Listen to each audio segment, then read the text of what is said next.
ကိုမင်းနဲ့သူ့ဇနီးနွယ်နွယ်တို့အိမ်သစ်ပြောင်းလာတာတပတ်ပဲရှိပါသေးတယ်။အိမ်ကမျိုးပင်ဝဝင်းကြံကျဲကြီးတဲမှာမူအေးချောင်းပေမဲ့ညဘက်ဆိုရင်တော့နည်းနည်းခြောက်ချားစရာကောင်းပါတယ်။အထူးသဖြင့်အိမ်ရဲ့အပေါ်တက်က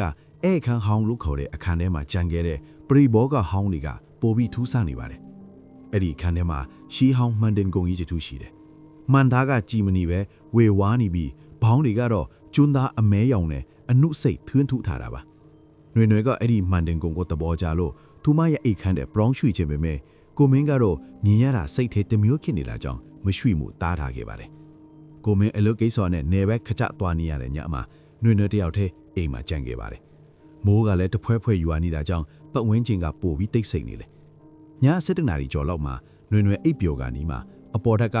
ကြွိဆိုတဲ့အတန်ကိုကြားလိုက်ရတယ်။တကားဖွင့်တန်လားဒါမှမဟုတ်ကျမ်းပြင်ကအတန်လားဆိုတာသူမမဝေးခွဲနိုင်ဘူး။နွေနွယ်လက်နှိပ်တိုင်မီလေးကိုကင်ပြီးအပေါ်တက်ကိုတက်သွားမိတယ်။အဲကန်ဟောင်းရဲ့တကားကအနှင်းငယ်ပွင့်ဟနေတာကိုတွေ့လိုက်ရတယ်။သူမအခန်းလေးကိုဝင်လိုက်တဲ့အခါဒေါင်းကမှန်တင်ကုန်ဤစီကနေအလင်းရောင်အားနည်းနဲ့ထွက်နေတယ်လို့ခန်းစားရတယ်။နွေနွယ်မှန်ရှိကိုတိုးသွားပြီးမှန်တဲကိုကြည့်လိုက်တယ်။မှန်တဲမှာမြင်နေရတာကသူမရဲ့ပုံရိပ်တယ်မဟုတ်ပဲသူမရဲ့နောက်ွယ်မှာတစုံတစ်ယောက်ရပ်နေတယ်လို့ပဲ။ဒါပေမဲ့သူမလှည့်ကြည့်လိုက်တဲ့အခါဘယ်သူမှမရှိဘူး။အခန်းထဲမှာသူမတယောက်ထဲပါ။သူမပြန်လှည့်ပြီးမှန်တဲကိုကြည့်လိုက်တဲ့အခါမှာတော့မှန်တဲကနွေနွယ်ကသူမကိုစိုက်ကြည့်နေတယ်။ဒါပေမဲ့ထူးဆန်းတာကမှန်တဲကပုံရိပ်ကနွေနွယ်လက်ရှိလုပ်နေတဲ့လှုပ်ရှားမှုတွေကိုလိုက်မလုပ်တော့တာပဲ။နွေနွယ်ကကြောက်လန့်တကြားနဲ့ပါဇက်ကိုလက်နဲ့အုပ်လိုက်ပေမဲ့မှန်တဲကပုံရိပ်ကတော့ဖြည်းဖြည်းချင်းပြုံးပြနေတယ်။မှန်တဲကပုံရိပ်ကလက်ကိုမြှောက်ပြီးမှန်သားပြင်ကိုအတွင်းဘက်ကနေကောက်ချစ်လိုက်တယ်။ကြွိ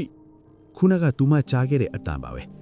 နွေနွယ်နောက်ကိုဆုတ်လိုက်ပေမဲ့သူမရဲ့ချက်ထောက်တွေကလှုပ်ရှားလို့မရတယ်လို့ခန်းစားရတယ်။အဲ့ဒီအချိန်မှာမှန်တဲကပုံရိပ်ရဲ့နောက်ွယ်ကနေလက်မဲကြီးနှစ်ဖက်ထွက်လာပြီးမှန်တဲကနွေနွယ်ရဲ့လေပင်ကိုညှစ်လိုက်ကကိုမြင်လိုက်ရတယ်။နွေနွယ်တကယ်ပဲအသက်ရှူကျက်လာပြီးသူမရဲ့လေပင်မှာတကယ်ပဲအညစ်ခံထားတယ်လို့အမာရွတ်တူပေါ်လာတယ်။နောက်ဆုံးမြင်လိုက်ရတဲ့မြင်ကွင်းကတော့မှန်တဲကပုံရိပ်ဟာမှန်သားပြင်ကိုဖောက်ပြီးအပြင်ကိုထွက်လာဖို့ကြိုးစားနေတာပါပဲ။နောက်တစ်နေ့မနေ့ကိုမင်းအိမ်ပြန်ရောက်တဲ့အခါအိမ်တကားတွေအားလုံးပိတ်ထားတာကိုတွေ့ရတယ်။အိတ်ခန်းထဲမှာနွေနွယ်မရှိလို့သူအပေါ်တက်ကအိတ်ခန်းဟောက်တဲကိုပြေးတက်သွားတဲ့အခါမှန်တင်ကုန်ကြီးကအရင်အတိုင်းပဲရှိနေတယ်။ဒါပေမဲ့မှန်သားကတော့အရင်ကထက်ပိုပြီးကြည်လိနေသလိုပဲ။ကိုမင်းမှန်တဲကိုကြည်လိုက်တဲ့အခါသူ့ရဲ့ဇနီးနွယ်နွယ်ကိုတွေ့လိုက်ရတယ်။ဒါပေမဲ့နွယ်နွယ်ကအပြင်မှာမရှိဘဲမှန်တဲမှာပိတ်မိနေတာပါ။သူမရဲ့မျက်လုံးတွေကကြောက်လန့်တကြားနဲ့ကိုမင်းကိုကြည့်ပြီးမှန်သားပြင်ကိုလိုက်ခတ်နေတာကိုဘယ်သူမှအတန်မထွက်လိုက်ဘူး။ကိုမင်းကြောချမ်းသွားပြီးနောက်ကိုဖြည်းဖြည်းချင်းလှည့်ကြည့်လိုက်တယ်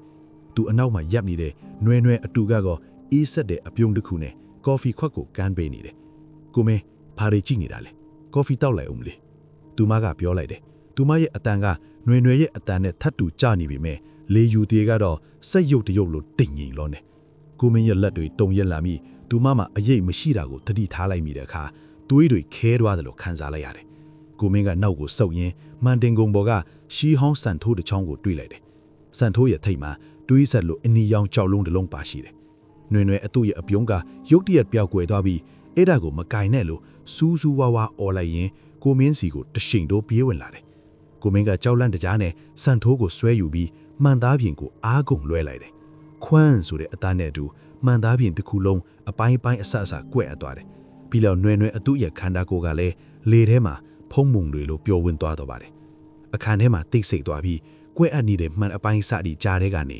နွေနွယ်အစ်စ်ကကုန်းယုံထွက်လာတယ်။ကိုမင်းကသူမကိုဖတ်နေပေမဲ့နွေနွယ်ရဲ့မျက်လုံးတွေကတော့ကြောက်လန့်မှုကြောင့်ပြူးကျယ်နေတော့မှာပဲ။ကိုမင်း